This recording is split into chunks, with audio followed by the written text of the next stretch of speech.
Okay, so we're going to look at some early experiments that led to the ideas of atomic theory. And again, I'm not going to quiz you or test you on the details of these experiments or the names of the people, but I'm going to include that information just because I think it's good to have an idea of where all this stuff came from. Okay, so a guy named J.J. Thomson lived back in the 1900s. So he made what was called a cathode ray tube. So it's this partially evacuated glass tube. So there's a little bit of gas in here, but nothing else. And it has an electrode at each end, and then he applied a high voltage between one end and the other. So electricity is trying to flow from one end to another, but it's going through almost nothing. And what happens is you get this beam, this light, it's like this, a ray that's going from one end to the other. This was called the cathode ray. And it always went from the negatively charged electrode, which is called the cathode, so that's why they called it the cathode ray, because it's coming from the cathode, and it goes to the positively charged electrode called the anode. So, this is wild. So they did experiments, what's going on here? And they found that the particles in that ray had these properties. They traveled in straight lines. They were independent of the material that the cathode was made from. You could make the cathode from different kinds of metal, and the particles themselves were the same. And those particles carry a negative electrical charge. So electrical charge is a fundamental property that some particles have. And this results in attraction or repulsion between particles. And so this is the basics of what we need to understand about electrical charge. If you have a positive and a negative charge, they are going to attract each other. If you have two positive charges, they will repel. Two negative charges will repel. This behavior is a lot like the north and south poles of magnets, right? And then if you have a positive charge and a negative charge of the same magnitude, and you add them together, they're going to cancel out. They'll add up to 0. So these charges were the particles in this cathode ray. So he measured the charge to mass ratio of the cathode ray. And he did this by firing these particles through a magnetic and electric field. So the magnetic field would bend them based on their mass, and the electric field would bend them based on their charge. And so here is where the undeflected electron beam would go, and then by changing the voltage and the magnet, you could cause them to bend. And by doing this, he could measure the ratio of charge to mass. He couldn't measure either one independently, but he could measure the ratio. And it happened to be negative 1.76 times 10 to the 8th coulombs per gram. A coulomb is just a measure of charge. It kind of shows up a couple of places, but we're not going to do much with it. So what this implied was that those cathode ray particles were about 2,000 times smaller than hydrogen, which was the smallest known element. What did we say about atoms? They're indestructible. So these are what? Pieces of atoms? Pieces of this indestructible thing? This was a big deal. So what these particles are electrons. They have negative charges, they have very low mass, and these particles are present in all types of atoms. That's why no matter what the material of the electrode was, you get these same particles, because all atoms have electrons in them. And this was the first evidence that elements are formed from the same particles, and that atoms are not actually the smallest piece of thing that there is. 1909, Robert Millikan, American physicist, did what's called an oil drop experiment.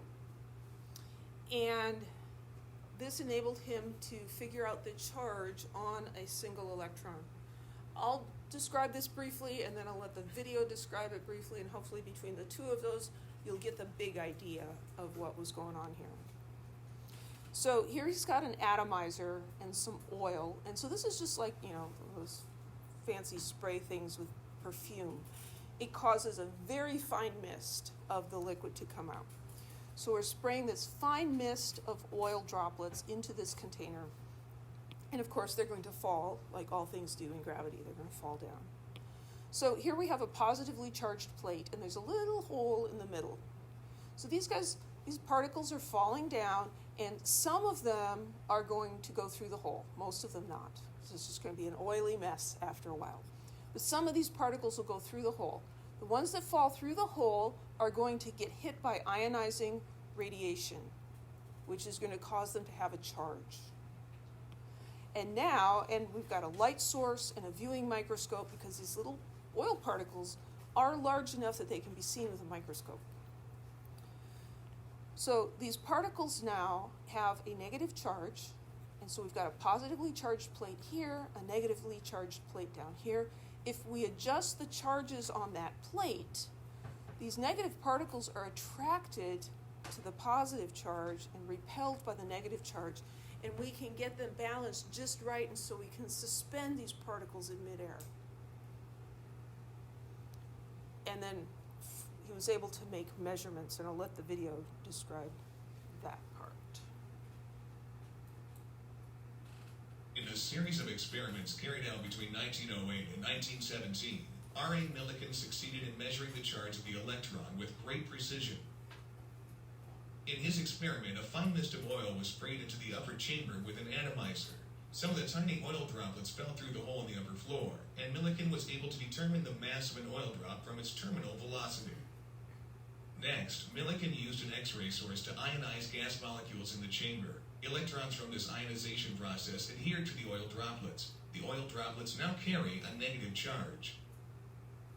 The negatively charged oil droplets can be halted by adjusting the voltage across the two plates. As the voltage across the plates is increased, the velocity of the oil drops slows. As the voltage is increased further, some drops will begin to move upward toward the positive plate. If the voltage is set just right, an oil drop can be suspended. When an oil drop is suspended, its weight, mass times acceleration due to gravity, is exactly counterbalanced by the electric force applied. The electric force applied equals the applied electric field, E, times the charge on the drop, Q.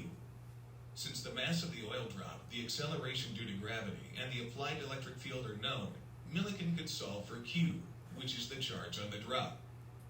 Millikan found that droplets had different charges, but each was a whole number multiple of a smaller charge, equal to negative 1.60 times 10 to the negative 19th coulombs. Millikan concluded that this was the fundamental unit of charge, the charge of an electron. From the charge of an electron and the charge-to-mass ratio of an electron determined by Thomson using a cathode ray tube, Millikan was able to calculate the mass of an electron. The mass of an electron, 9.10 times 10 to the negative 28th grams, is an exceedingly small mass. Exceedingly small.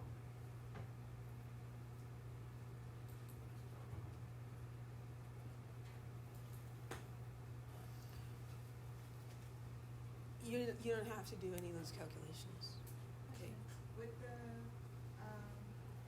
mass and the charge being 1.6 zero mass, what's the K? Like, is that KE when you're looking for when you're trying to solve Kinetic for, energy? Yeah. So Yeah. isn't that one? Well, I know it's like a variation. Some people use 8.99, or some people use 9 times 10. Where does that fall into like this basically? So all of those calculations really are physics calculations, right? You're looking at the velocity of a particle as it falls, which depends on gravity, and the mass of the particle, right? And that's how he could figure out what the mass of the particle was, by watching how fast it fell. And then by looking at the charge when you suspend a particle, now you're opposing the force of gravity, and so you can see the electric field needed, and so then you can find the charge on the particle. So he didn't need to use the kinetic energy to solve for that? Because I thought I thought you could use, or that's. Well, what you're supposed to it's do. part of it. Oh. It is part of it, yeah. So what I think is so cool about this, and this is true of most of science, is we're not just looking at things that are obvious. We're trying to measure stuff that's too small to be seen, right? And how do you do that? Well, people come up with these very, very clever ways of figuring it out. And so, some of that stuff looks like one of those word problems that we give you on homework sets, right? Well, if this is this and this is this, then what's that? That's actually how a lot of this information in science was calculated. Because it's like, well, we know if this is true and that's true, then the difference, and we can figure something out. Any questions about that? So he looked at the strength of the field that was needed to cause the drops to fall, figure out the masses, and then he could calculate the charge. And then what he found is he had all these different charges, because some of the drops had 1 electron, and some had 2, and some had 3, and some had 4. So he had a whole bunch of different charges, but he found that all of those numbers were a multiple of the same, negative 1.96 times 10 to the minus 19. And so then he was able to calculate the mass, which is really, really tiny. So that's a decimal point and 27 zeros, 91 grams. Which is not a number you need to remember.